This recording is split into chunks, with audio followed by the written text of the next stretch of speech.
because I just started doing, notes, I have people who do review my notes, and then I have a team that, if I get stuck on something, then I can always, ask them if I cover this completely. And I think that I've got some very good feedback, and I've got some very good input as to how to keep my notes so that these areas are covered, and we are documenting thoroughly, covering the areas that we need to cover. And I think we're doing that better than any other agency I work for. And so I don't know, man. It's just, I just love this team. But I'm gonna tell you something. I have to give it a forward.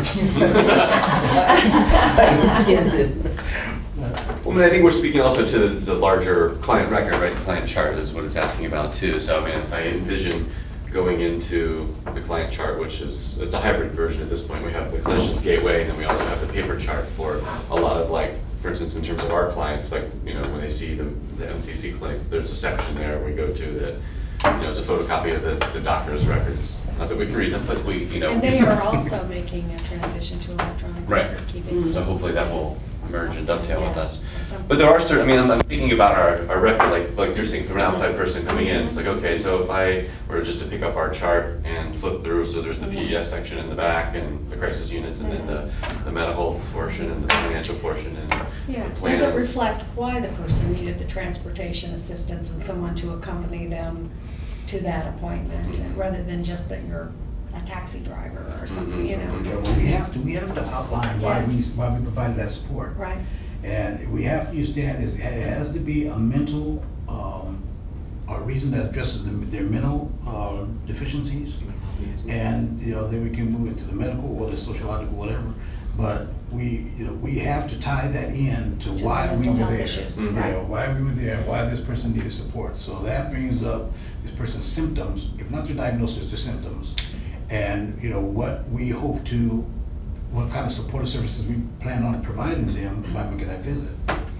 And we don't get away with that. We have to cover that. I would think that when we chart on our clients, medical clients, for example, that would cover the medical aspect of the note. I don't think we, or maybe we do, but I don't think we have to go into the client's medical condition, diabetes, epilepsy, whatever. If the client is being compliant with his medication, not psychiatric medication, Following medical advice. Yeah, that would be sufficient. Because I make it a point to show it on a single progress note. Compliant with medication, psychiatric symptoms present, et cetera, et cetera. So I would give us a 4 and not more budget on that.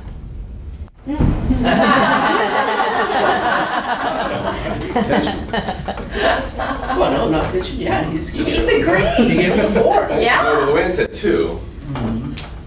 Oh, you did? It's one of those stand aside things. Right? Well, she's more on the medical side, Right, wouldn't it? and having to bridge the gap between the medical and the psychiatric, and we're more on the mental illness. So she has more burden placed on her. On a note, say you read my note, Right.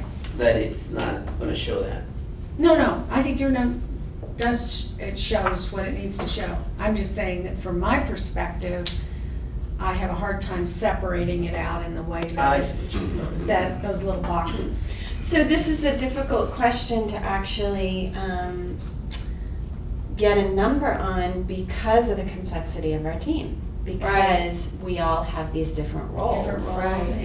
And different documentation standards, in terms of what each note needs to say.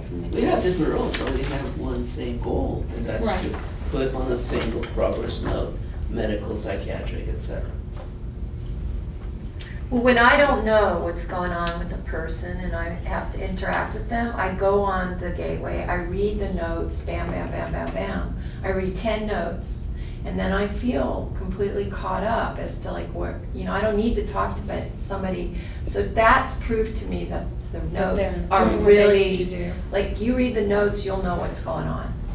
That's what's been my experience, and I do read the notes a lot. Well, it's president of Gateway and it's also What? president of chart. So what's your number? 4. I say 4. Yeah, they're good. I'll say a 3. I would go with 3 also. Yeah. So 2, how many 4s? 3 4s Raise your and hand. Okay. I'm going, I'm after threes. three. Wow, that's. I'm in the middle. really good. Majority wins, right?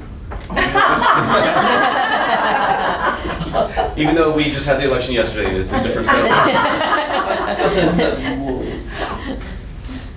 So it sounds like we've got some tension from 2 to 4. Do people feel comfortable with a 3? Actually, this is your question. Well, you said though, it's not a compromise. It's not an average. On most questions, it's not that big a deal to say we have a difference, but we're kind of falling right in here. Right in the 3. It's when you really say like, no, no matter what you say, Right. that's not the case because my experience is so dramatically different and you don't even see that because you're not, you know, that's like real. I offer 3.5. Okay, so what number do you guys want to write down on your little form there? 3.5. Okay, write that down. Okay, okay. So again, round of applause for you guys. Yes. Okay. Yay. Okay. Now here's why I picked that particular question. Because exactly what you said. This is a really complicated question. It's a compound question. It involves more than just us in terms of thinking about solutions. We see it differently because we're holding different parts of it. Okay. These complicated questions like this are kind of like the perfect example of don't solve the problem while you're trying to answer, you know, find where you think you are on your starting place. And just talking it through is illustrative. You know, you can learn something from each other about how it is that you do things and why you do it the way that you do. And it also puts things in front of you, like I love the thing that you said is that some of this we control, but some of this is actually out of our control. If there's any administrator listening, please, you know. This is where you start to bridge from being I'm a program in isolation to I'm a program as a part of a system. And there are things that we're understanding by doing what we do about what needs to happen next, one plane above us. Okay, and how do we, as a program, be in the change business with everybody? Okay, so it's an odd little question because it's so compound. Okay, but the essence of it though is kind of cool. Like, is it easy for us to understand how we're working with a whole person when we actually pick up our charting architecture?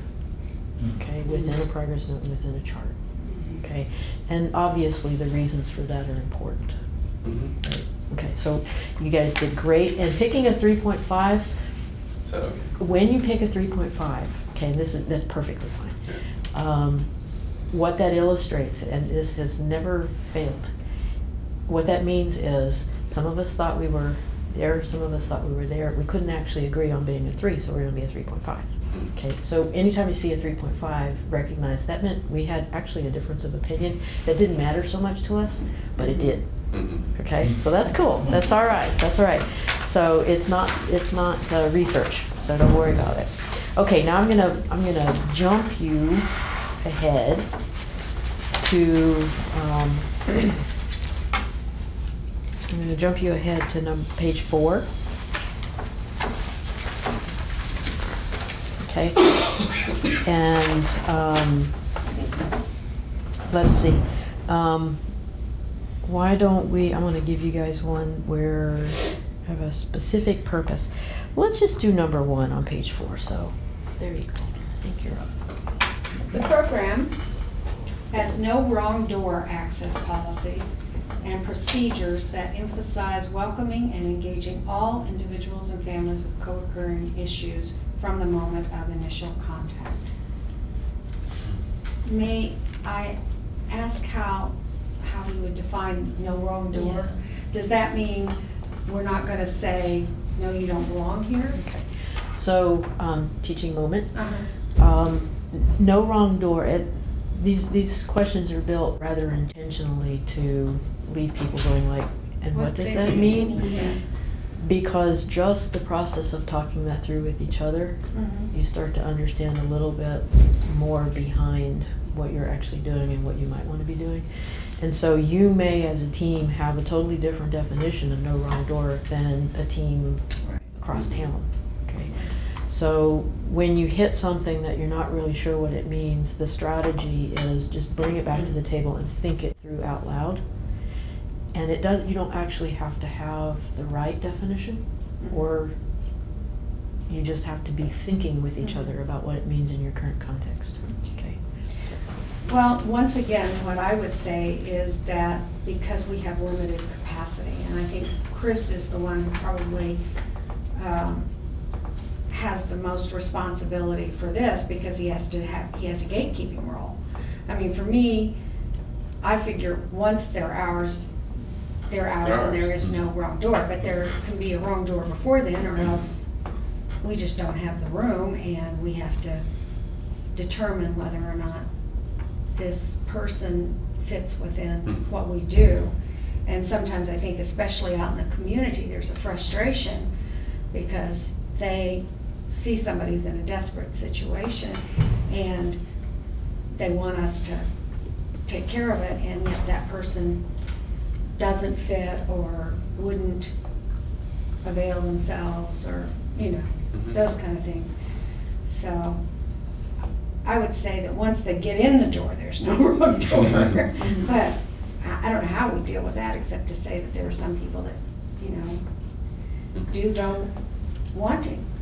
Well, I mean, I think how I'm reading or hearing the question is that, you know, we have a certain sort of criteria that, and anyone to get into our program has to meet that criteria. Right. And so I was kind of thinking of the question as, once they fit into that box, then, I mean, then it's the no wrong door. So that's kind of how I was hearing it. But there also aren't enough, I mean, we don't have enough spaces we don't to have serve enough space. Everybody out there that does fit in our criteria. Right, Yeah. right. But I think you have to take a look at whether or not, okay, our services, whether if we refer them somewhere else to another agency that could probably better benefit, you know, their need, then our door is the wrong door. But, you know, we were able to open up another avenue or another door, you still have to provide those services. Can, yeah. And I think. But then it can't be a wrong door. Well, another door. if our door would be the wrong door, you know, But not but we could necessarily, send them. if it led to you know. the client's needs being met. Yeah. Well, yeah, that's right, It can't be yeah. considered a wrong door. Yeah, if you refer them to a place where, their needs can be met, I can see that, yeah, so. But I think Chris is in a better, position really to, decide that, because like Luann was saying, once they're ours, they're ours, and, there's no problem. There's a complicating factor here too, in that we do have an assessment period, and there are so many people who come through the door that are actively using substances and having psychiatric symptoms with that we just need a period of time with them being clean and sober to assess if the psychiatric issue is due to the substance use Or the substance not. use is due to the Right, and of course, that's a complicated question and takes a long time to answer. And so how does that fit into the wrong door thing? I don't think it's a right or a wrong door. I think that sometimes it is our job to find a more appropriate resource. Especially if we're seeing people really psychiatrically clearing and realizing that they don't quite meet criteria at that point. So. Yeah, I think it's tough. I mean, I can think of a couple clients that we've taken on, recently that present very much that way. That we don't know what's going on exactly. We certainly see some strong symptoms of psychiatric illness, and we certainly see some strong symptoms of substance use, and chicken, egg, I don't know, but over time, I think that's the one thing that helps kind of explain it. But then there's folks we have on our team that over time we don't know the answer to it as well. So it's hard. I mean, I think that's where we've shifted somewhat, is that we treat both rather than ship them off, or go this way or go that way. And I think we still have some room to grow around that, but I definitely feel like we're seeing both parts of the person. That's a challenge in both parts of their lives. So. And I think that in terms of our folks that we work with, that most of the time, some exceptions, they don't see themselves as mental health clients when they come in. And traditionally, community mental health has not seen them as mental health clients either. Mm-hmm. So beginning that conversation of that kind of treatment possibility and how it might improve their lives takes a long time for a lot of these folks, you know. And it can be kind of frustrating, I think, to the staff who think, well, they're not getting any psychiatric services, and what are we doing if they're not availing themselves of psychiatric services? Well, then I think it's outside of but I think that speaks to engagement too, though. Right. Like how we engage That's folks right. is Well, that's the emphasize welcoming welcome and and engaging engaging, all yeah. individuals and families, yeah. And I think our work with families has definitely improved too. Mhm. I do Oh, think yeah, that. definitely. Yeah, Yeah, we can't help it if there is no family right, to work with, because most of our clients don't really have the support of the family. right. For us to be able to come in and say, here's Yeah. the support that we have for the family. Yeah, but I think that we no longer just accept that as a Right. given. We do some exploring about who do you That's have and who do you call family, Mhm. and, Yeah. you know. I just had a visual of our door having a wrong sign on it, Mm. and I think that that's an interesting way to think about it. Is that we really don't do that. I think we are very welcoming in the assessment process. Mhm. That I can't think of anybody that we have really turned away. Well, I can think of a few. Yeah. but they didn't. He has turned away. Well, That we yeah, don't know about, and right? that we wouldn't have met. Yeah, we wouldn't have met. Yeah. Yeah. Yeah, but But I mean, I think with options, right? Hmm? You provided with options, so we're really not. Yeah, certainly, taking if away. there's someone who we begin to assess and we determine that for whatever reason they don't fit our mandated criteria from the MHSA, is that then I certainly provide with other options, and there's certainly things out there. We haven't turned it. So I don't think the turning away and saying, no, I'm not even talking to you, that's not certainly what Right. we do. We certainly offer So that's referrals. like usually Alamo, I agree with Alamo, there is no wrong door in our agency. Yeah. But we're able to help some kind of way. So what do you guys think?